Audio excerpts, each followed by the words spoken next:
Halo semuanya, ketemu lagi ya guys ya. Jadi hari ini aku mau sharing sedikit mengenai apa aja komponen mobil yang harus dicek sebelum melakukan perjalanan, khususnya perjalanan jauh ya. Sebelumnya disclaimer dulu, video ini aku ilustrasikan pada mobilku ya, yaitu Suzuki Airio Matic tahun 2003. Jadi memang ini yang biasa aku lakukan sebelum melakukan perjalanan jauh ya. Mengingat ini kan mobil tua, jadi kita harus ekstra perhatian agar mobil ini tetap memberikan kenyamanan yang maksimal ya guys ya. Pengecekan mobil ini dilakukan secara mandiri di rumah dan dalam keadaan mesin mobil yang masih dingin guys ya. Ini kebetulan mobil juga belum nyala sama sekali hari ini. Oke, jadi ada 5 poin penting yang harus kalian perhatikan ya. Mari kita bahas satu persatu. Oke, poin pertama itu kita cek volume oli guys ya. Pertama oli mesin, kemudian ada oli transmisi, oli matic, kemudian oli rem atau minyak rem, dan oli power steering ya. Kita bahas satu-satu. Kita mulai dari oli mesin. Kita bisa cek melalui tuas stick di sini ya, atau yang ada pada mobil kalian seperti ini. Tinggal diputer aja, lalu dicabut. Kemudian seluruh bagian tangkai kita lap dulu, kita bersihkan. Kemudian stick dimasukkan kembali ke lubang, baru dicabut lagi. Nah, di sini bisa kita lihat ada 2 titik batas volume olinya ya. Jangan sampai olinya di luar batas 2 titik ini ya. Nggak boleh lebih, apalagi kurang. Nah, yang kedua, oli matic. Posisinya di sini ya, di bawah selang. Nah, ini tinggal didorong aja, ini ada kunciannya. Nah, tinggal dicabut. Mekanismenya sama seperti pengecekan oli mesin. Jangan sampai volumenya lebih atau kurang ya. Oke, yang ketiga, oli atau minyak rem ya. Di sini kalian nggak perlu buka sebenarnya, cukup dipantau aja dari tabungnya tuh. Misalnya di tabungnya itu dia ada garis batas volume ya, minimal dan maksimalnya. Intinya sama, jangan sampai kurang dan jangan berlebihan juga. Nah, selanjutnya oli power steering. Cara ngeceknya juga sama dengan ini. Garis indikator volumenya tinggal kalian cek aja. Oke.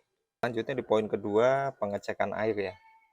Pengecekan air ini ada 2 jenis juga. Yang pertama, kita bahas dulu air radiator. Nah, pengecekan air radiator ini bisa kalian cek dulu melalui tabung reservoirnya. Di sini dia ada garis batas volumenya juga. Kalian bisa pantau.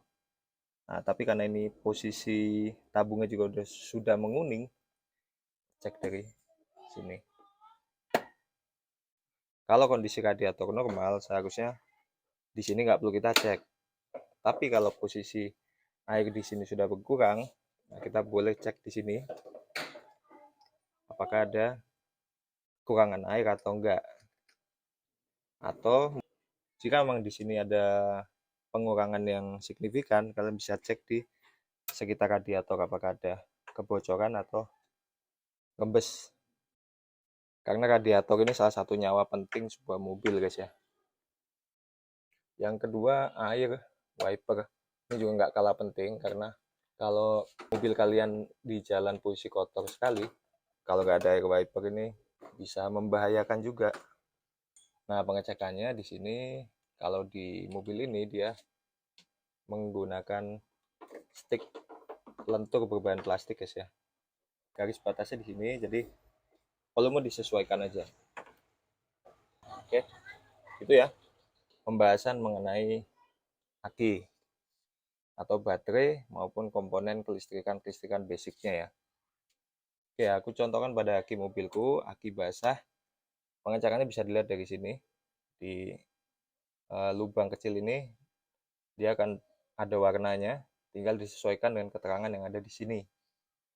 Yang pertama, kemudian yang kedua, nggak kalah penting perlu dicek adalah mengenai air akinya. Karena ini aki basah, dia masih menggunakan air di dalamnya.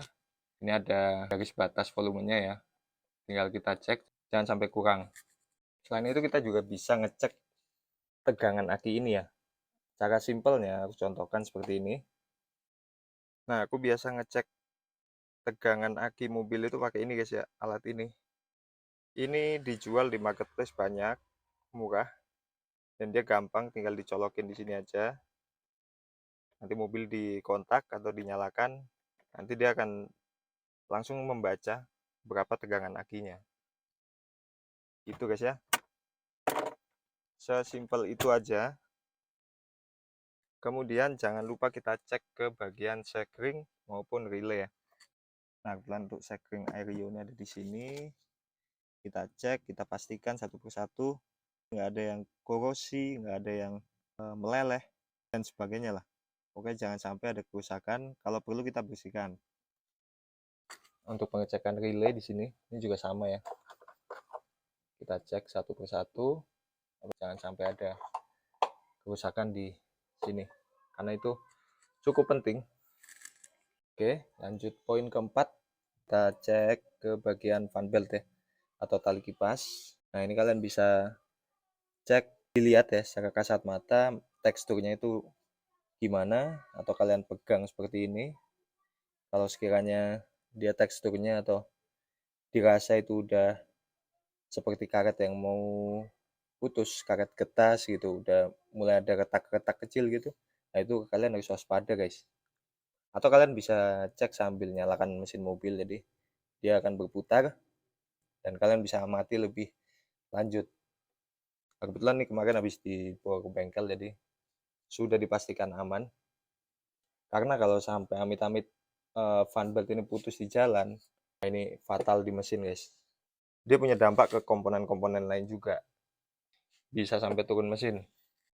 Oke, poin terakhir atau poin kelima, itu cek pada bagian ban kalian ya.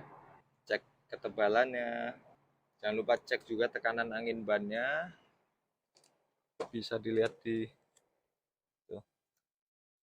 Kurang tekanan ban juga bisa ngaruh ke konsumsi BBM guys. Tips ini bermanfaat buat kalian yang nonton, bisa kalian terapkan ke mobil kalian sebelum melakukan perjalanan jauh guys ya. Karena perlu diingat bahwa mobil itu, khususnya mobil tua, butuh penanganan ekstra. Dia akan memberi kenyamanan kepada kita ketika kita merawatnya. Seperti itu guys ya. Oke, mungkin sampai di sini dulu. Terima kasih buat kalian yang sudah menonton. Kalau ada yang mau ditanyakan atau kalau ada salah informasi mengenai apa yang aku sampaikan, bisa tulis di kolom komen. Kalau sekiranya ini bermanfaat, boleh kalian share ke teman-teman kalian guys ya. Sampai ketemu di video selanjutnya. See you.